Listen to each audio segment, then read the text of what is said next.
Hi everyone, ಯಾಕೆ ನಾವು idle wait ಅಲ್ಲಿ ಇರಬೇಕು, ನಮ್ಮ ದೇಹನ ಫಿಟ್ ಆಗಿ ಇಟ್ಕೋಬೇಕು ಅಂದ್ರೆ, ಇವಾಗೇನಿಲ್ಲಿ ರೈಟ್ ಸೈಡ್ ಅಲ್ಲಿ ಕಾಣಿಸ್ತಿದ್ಯೋ ಇದು ಒಬೇಸ್ ಕಂಡೀಷನ್ ಇರುವಂತದ್ದು ವ್ಯಕ್ತಿ. ಇವಾಗೇನಿಲ್ಲಿ ರೈಟ್ ಸೈಡ್ ಅಲ್ಲಿ ಇದೆಯೋ ಇದು ಬಂದು ನಾರ್ಮಲ್ ವೇಟ್ ಅಲ್ಲಿ ಇರುವಂತದ್ದು ವ್ಯಕ್ತಿ. ಯಾವಾಗ ನೀವು ಓವರ್ ವೇಟ್ ಆಗ್ತಾ ಬರ್ತೀರಾ, ನಿಮ್ಮ ದೇಹದಲ್ಲಿ ಫ್ಯಾಟ್ ಜಾಸ್ತಿ ಆಗ್ತಾ ಬರುತ್ತೋ, ನೋಡಿ ಇವಾಗೇನು ಕಾಣಿಸ್ತಿದ್ಯೋ ಇದು TSA ಫ್ಯಾಟ್. ಇದು ಜಾಸ್ತಿ ಆಗೋದ್ರಿಂದ ನಿಮ್ಮ ದೇಹದ ಶೇಪ್ ಎಲ್ಲ ಹಾಳಾಗ್ತಾ ಬರುತ್ತೆ. ಇವಾಗೇನು ಇಲ್ಲಿ ಕಾಣಿಸ್ತಿದ್ಯೋ ಇದು ವಿಸರಲ್ ಫ್ಯಾಟ್. ಇದು ಜಾಸ್ತಿ ಆಗ್ತಾ ಬರೋದ್ರಿಂದ ನಿಮ್ಮ ಆರ್ಗನ್ಸ್ ಗಳ ಮೇಲೆ ಬೀಳ್ತಿರುವಂತಹ ಪ್ರೆಷರ್ ಜಾಸ್ತಿ ಹಾಕೊಂಡು ಬರುತ್ತೆ.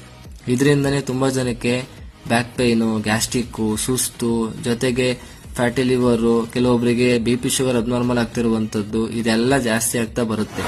ನೋಡಿ, ನೀವು ಒಬೇಸ್ಗೆ ಬರೋದ್ರಿಂದ ನಿಮ್ಮ ಲಂಗ್ಸ್ ಎಲ್ಲ ಬ್ಲಾಕ್ ಆಗ್ತಾ ಬರುತ್ತೆ. ಯಾಕೆ? ಅದಕ್ಕೆ ಪ್ರೆಷರ್ ಜಾಸ್ತಿ ಆಗ್ತಾ ಬರ್ತಿರುತ್ತೆ. ಇದರಿಂದನೇ ತುಂಬಾ ಜನಕ್ಕೆ ಉಸಿರಾಟದ ಪ್ರಾಬ್ಲಮ್ಸ್ ಜಾಸ್ತಿ ಆಗ್ತಾ ಬರುತ್ತೆ. ಹಾರ್ಟ್ ಸುತ್ತ ಎಲ್ಲ ಫ್ಯಾಟ್ ಕವರ್ ಆಗಿರೋದ್ರಿಂದ ಹಾರ್ಟ್ ಅಟ್ಯಾಕ್ ಪ್ರಾಬ್ಲಮ್ಸ್, ಹಾರ್ಟ್ಗೆ ಸಂಬಂಧಪಟ್ಟಿದ್ದೆಲ್ಲ ಕೆಲವೊಂದು ಜಾಸ್ತಿ ಆಗ್ತಾ ಬರುತ್ತೆ. ಯಾವಾಗ ನಿಮ್ಮ ತೂಕ ಜಾಸ್ತಿ ಆಗುತ್ತೋ ನಿಮ್ಮ ಬೋನ್ ಮೇಲೆ ಬೀಳ್ತಿರುವಂತಹ ಪ್ರೆಷರ್ ಜಾಸ್ತಿ ಆಗ್ತಾ ಬರುತ್ತೆ. ಅದರಿಂದನೇ ತುಂಬಾ ಜನಕ್ಕೆ ಮಂಡಿ ನೋವು ಬರುತ್ತೆ, ಮೂಳೆ ಸಂದಿದೆ ಅಂತ ಹೇಳೋದು, ಜಾಯಿಂಟ್ಸ್ ಪೇನ್ ಬರೋದು, ಬ್ಲಡ್ ಕಮ್ಮಿ, ಮೂಳೆಗಳದ್ದು ಪೇಯ್ನು, ಇದೆಲ್ಲ ಜಾಸ್ತಿ ಆಗ್ತಾ ಬರುತ್ತೆ. ನಾವು ಯಾವಾಗ್ಲೂ ಆರೋಗ್ಯವಾಗಿರ್ಬೇಕು ಅಂದ್ರೆ ನಿಮ್ಮ ದೇಹ ಐಡಲ್ ವೇಟ್ ಅಲ್ಲಿ ಇರೋದು ಮೋಸ್ಟ್ ಇಂಪಾರ್ಟೆಂಟ್.